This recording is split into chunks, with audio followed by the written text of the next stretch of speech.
Welcome to the Human Capital Innovations Podcast, your go-to source for personal, professional, and organizational growth and development. We hope you tune in often for all things people management, organizational development and change, organizational leadership, and social impact related.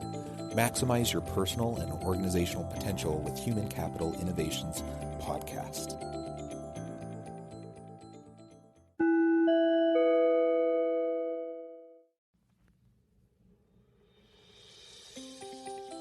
Welcome to the Human Capital Innovations Podcast. In this HCI podcast episode, I talk with Katie Nielson about DE&I and how to support specific types of workers and how to help English learners in the workplace.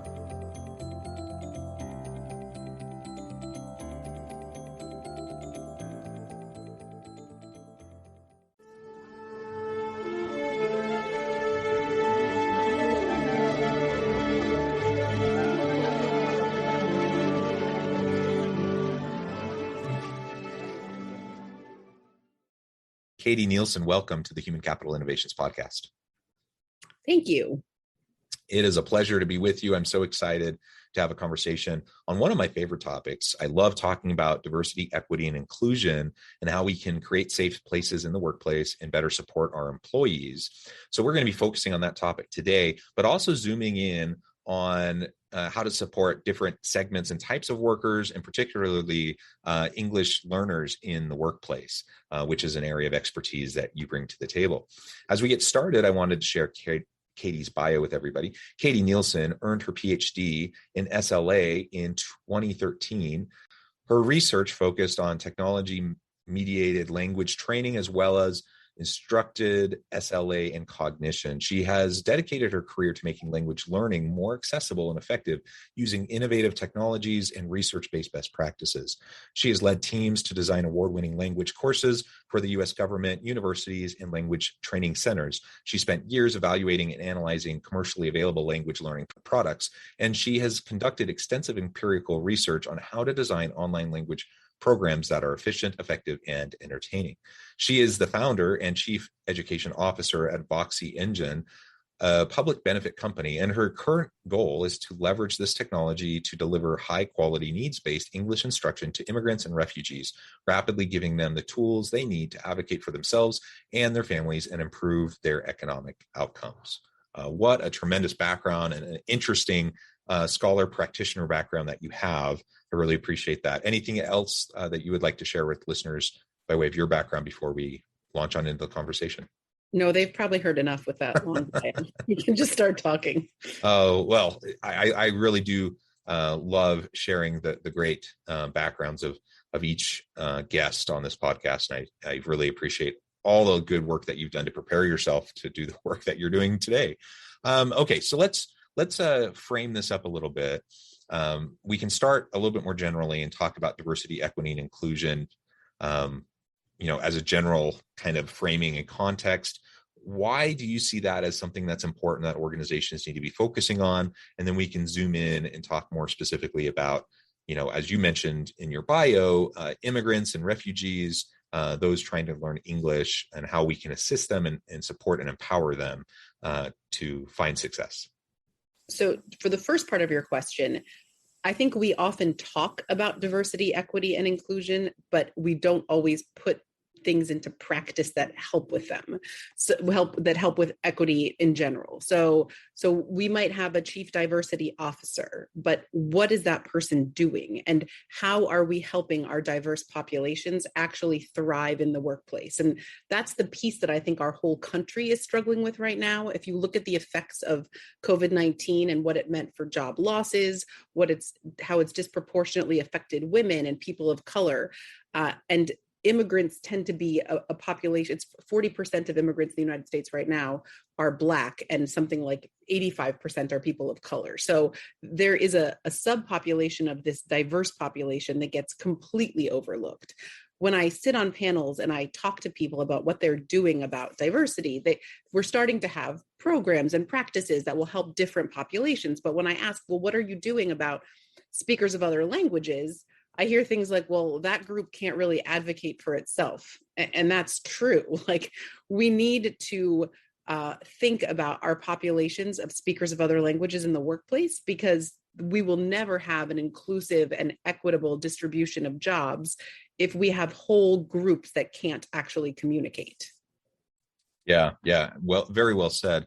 And it is interesting. I mean, on the one hand, I'm really glad that DE&I stuff has gone more mainstream. Like, it is something that's constantly discussed in organizations now. And I think most leaders recognize that at least they have to act like they care about DE&I and have the conversations. But the question is, are we actually moving the needle? Is it enough to have the conversations? And that's a good starting point. If people have a lot of implicit biases, you have to meet them where they're at and start to help them unravel those and understand and conversations and putting in place, committees or hiring a chief diversity officer to springboard, initiatives. All of that I think is good, but ultimately we have to get past that. We have to get to the point where we're actually driving change for these populations, where we're actually creating an equitable environment, where we're actually breaking down the systems and barriers that negatively impact,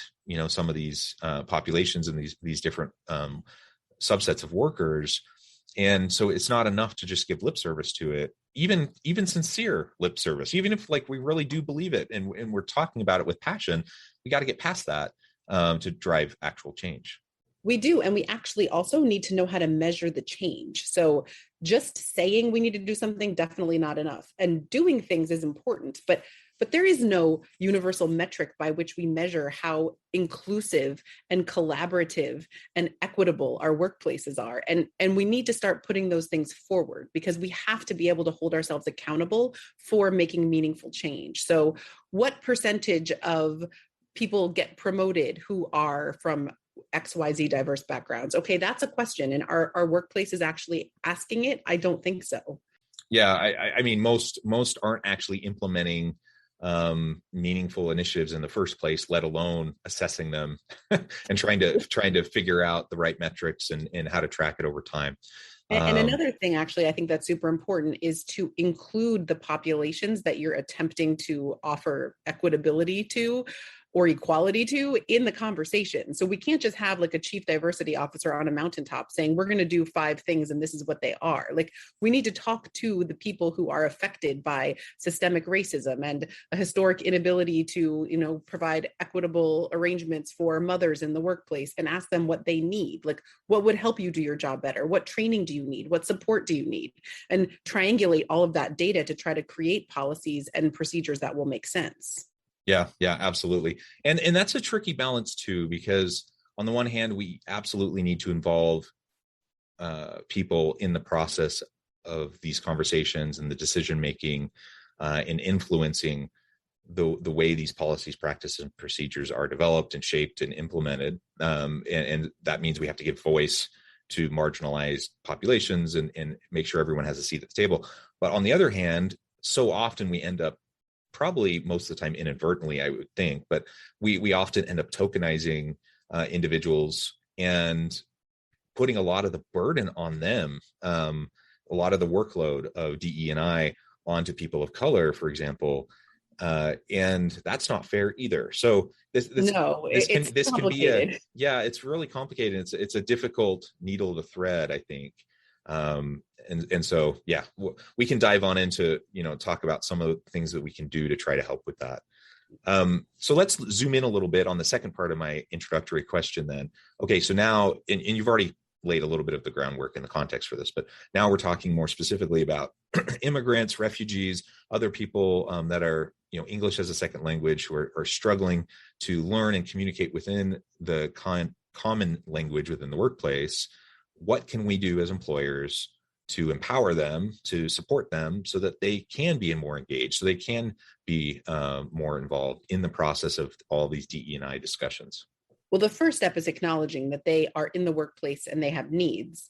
And the second step is to think about English as something that you can actually offer workplace-based training for. So involves a little bit of rethinking. Like the US is pretty terrible at language learning. Most Americans will tell you they took 5 years of Spanish and they can't say anything. So that means we're kind of a hopelessly monolingual society with a large population of people who speak other languages.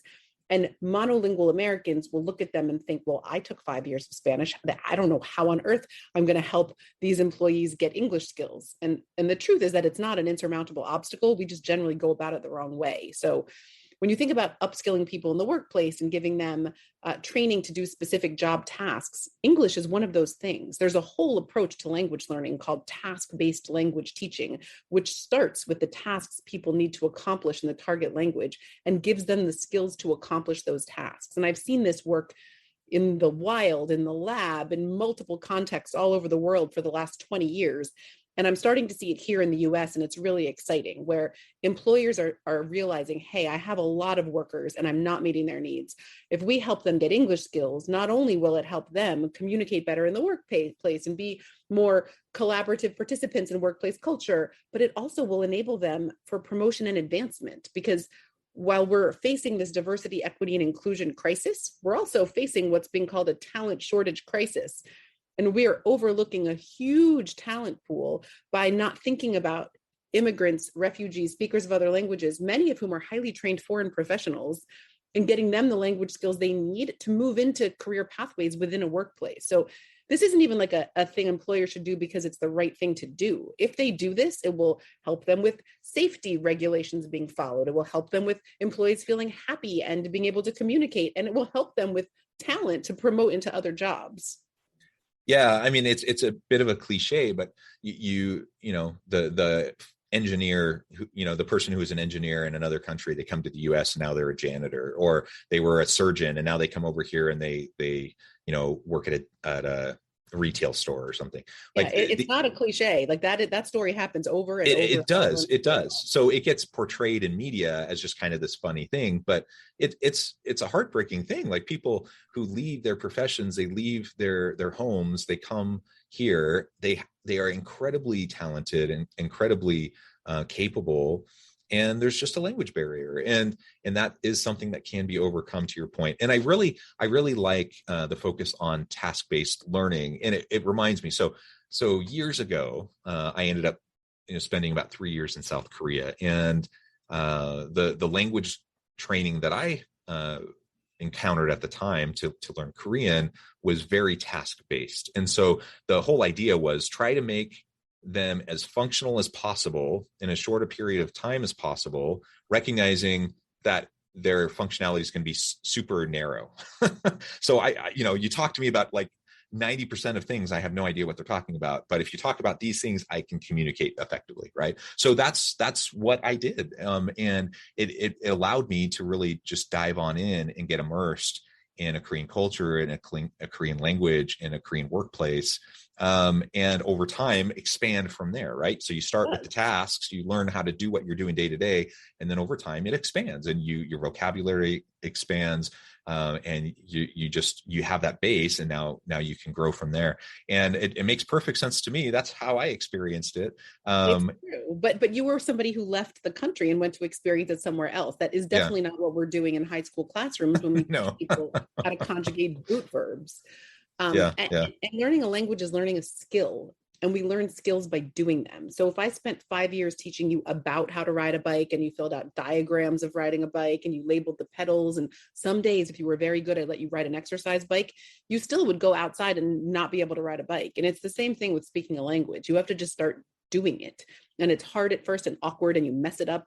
But the more you practice, and like to your point, the better you get at using it to do specific things, the more you can extend that ability to other related tasks, and you are comfortable for listening for context clues, and you acquire vocabulary before you even know you've done it, because a lot of that learning is implicit. We can't just give you a book on how to do it. You have to do it yourself.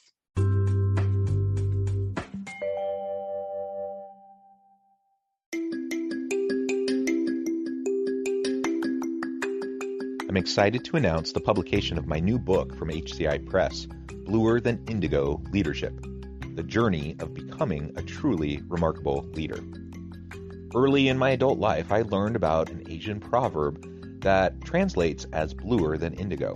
If you think about the color indigo, it is a brilliant, deep, and vibrant blue, what some would call the bluest of blues. To have something that is bluer than indigo is rare and truly remarkable. Contrary to popular myth, there is no one-size-fits-all or cookie-cutter approach to effective leadership. There's no silver bullet, no secret sauce, no go-to model that will solve all of our problems. The truth is, great leaders have all had their unique strengths and flaws, and have all had to discover and then pave their own distinctive path in their life's journey to fulfill their leadership potential. Bluer than indigo leadership will help you discover your own path and explore those ordinary, everyday actions that will help you respond to an uncertain future and produce extraordinary results for individuals, teams, and organizations.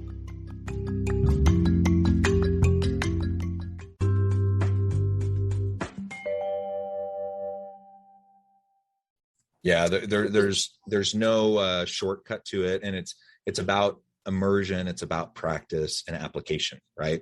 And the workplace is a perfect place for that. Yeah. So workplaces in the US we conduct our business in English. So if we help our employees get the English skills they need to do their jobs in English, they're going to be able to use it in the greater workplace and really help them get jobs with economic mobility. I mean, the other problem is that there is no other place for them to get it. Like, as a country, the United States meets the needs of less than 4% of our adult English learners, which is why if you are a doctor in Mauritania and you come here and you're working as a security guard at night, there isn't a place for you to go to get English class. If you're super lucky, you get off a wait list for a class in a church basement, and you go there after you work all day, and you have a well-meaning volunteer who has no idea how to teach you, who uses a textbook with like a train schedule from 1982. So you're never going to get the English you need to get a job in the allied healthcare profession. But if your hospital employer who's employing you as like a security guard had classes that could help you get the English you needed to get into like career training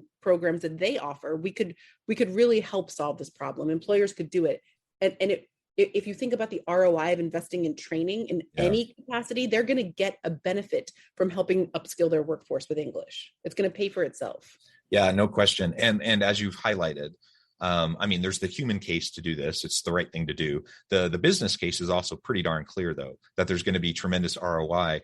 And in a labor market where we have skilled position shortages, like we just don't have enough good people to go around to fill the positions that we need. We have to look at ways to reskill and upskill our people.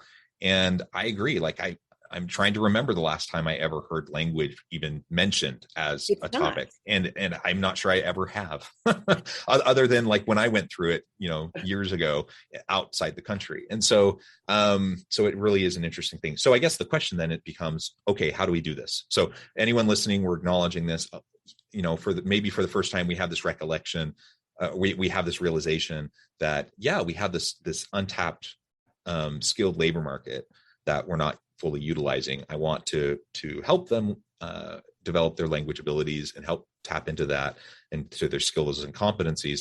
What's the first step? How do I get started with that and start to move the needle in that arena?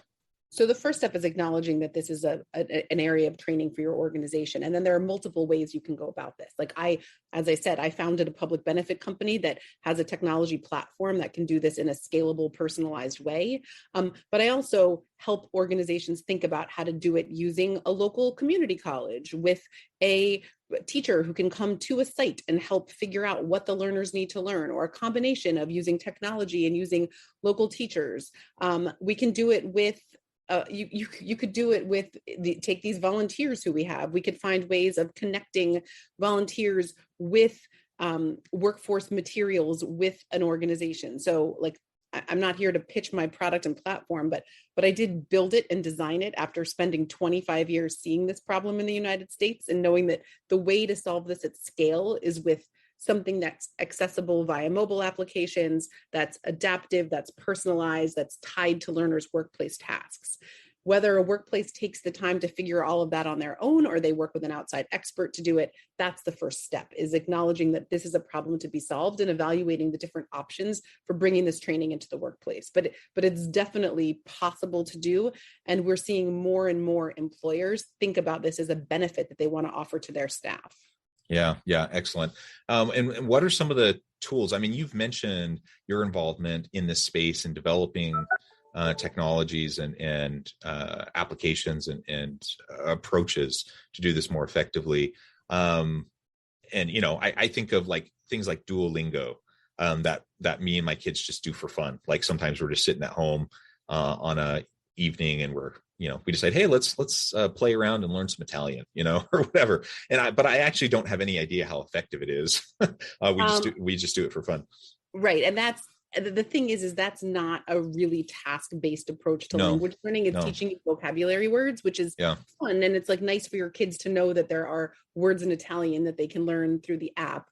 But what you really want is to do a needs analysis of the employees in the workplace who don't speak English, what they need to do the jobs they have now, and what they need to do the jobs that they could get as a next step. And doing that initial analysis means interviewing their managers and thinking through what their job tasks are. And is the English they use written or is it spoken? Are there materials they need to read? Are there things they need to write?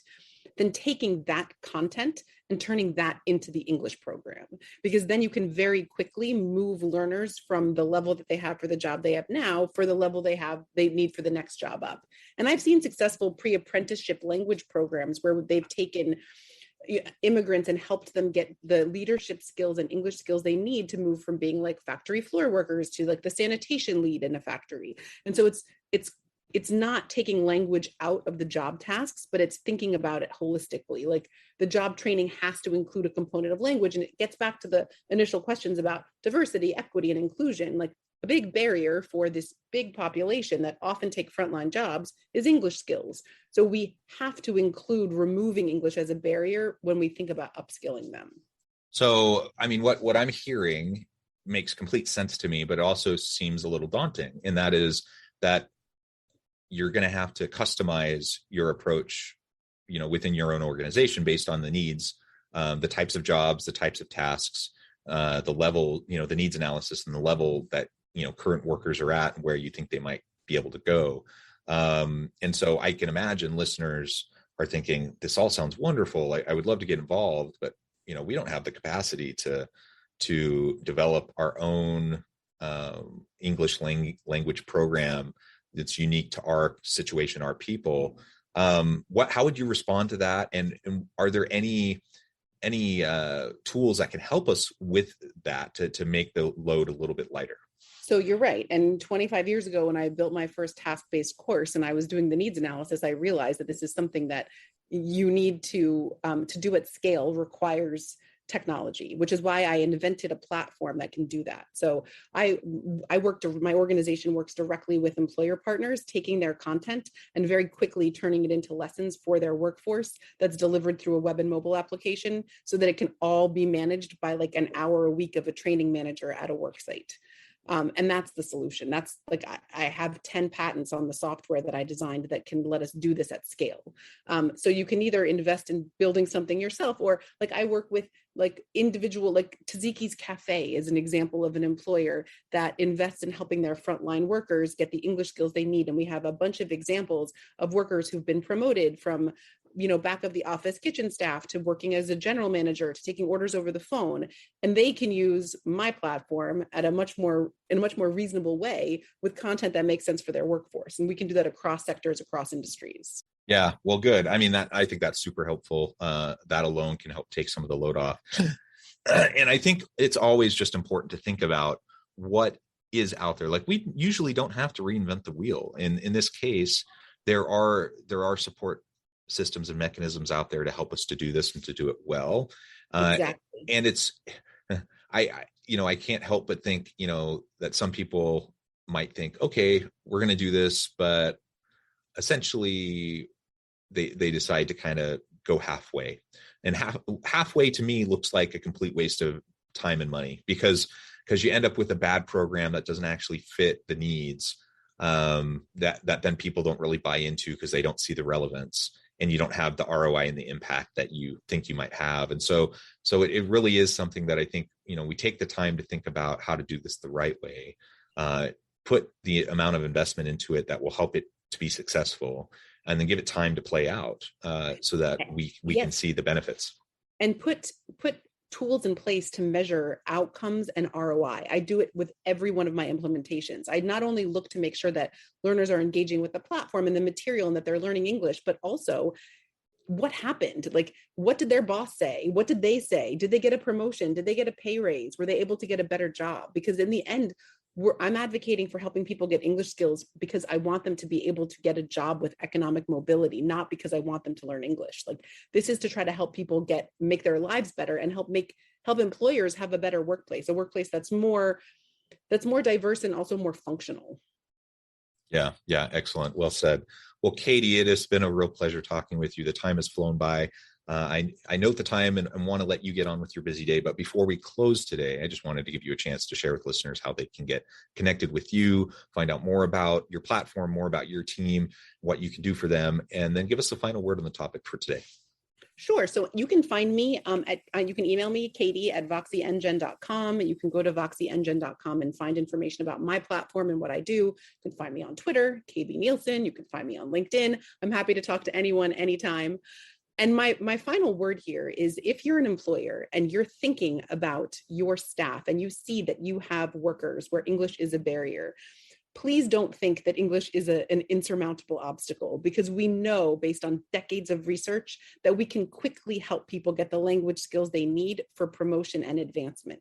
And acknowledging that and then trying to find some kind of training that can work in your context is taking a huge first step to having a workforce that's not only more diverse, but that is more inclusive. Because if everybody can speak a common language, they can communicate with you, with your customers, and they'll do a better job. Wonderful. Well, thank you, Katie. It has been a real pleasure. I encourage listeners to reach out, get connected, find out more about what Katie and her team can do for you. And as always, I hope everyone can stay healthy and safe, that you can find meaning and purpose at work each and every day. And I hope you all have a great week.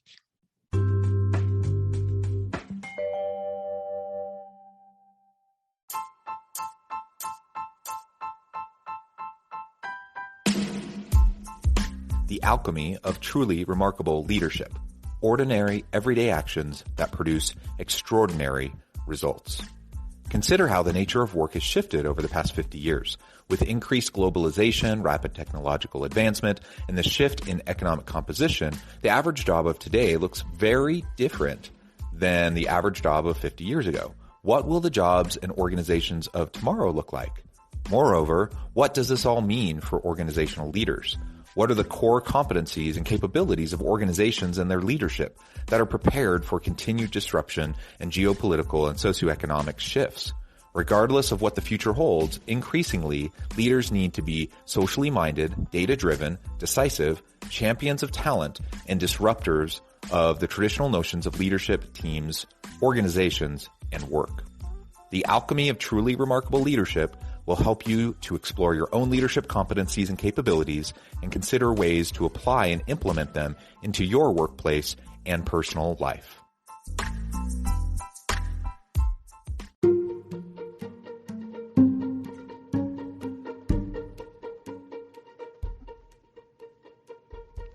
Check out Human Capital Innovations magazine, Human Capital Leadership. Human Capital Leadership is a free, interactive e-magazine with the mission to help individuals, leaders, and organizations find innovative approaches to maximize their human capital potential. We publish issues quarterly in August, November, February, and May. Take a look at the latest issue and let us know what you think.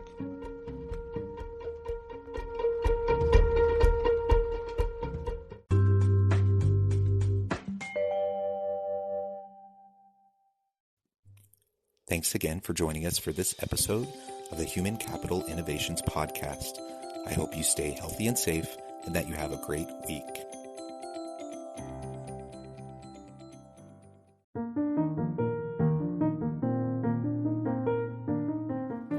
Check out our new weekly LinkedIn newsletter, Alchemizing Human Capital, exploring industry trends via original research and interviews with executives and thought leaders from across the globe.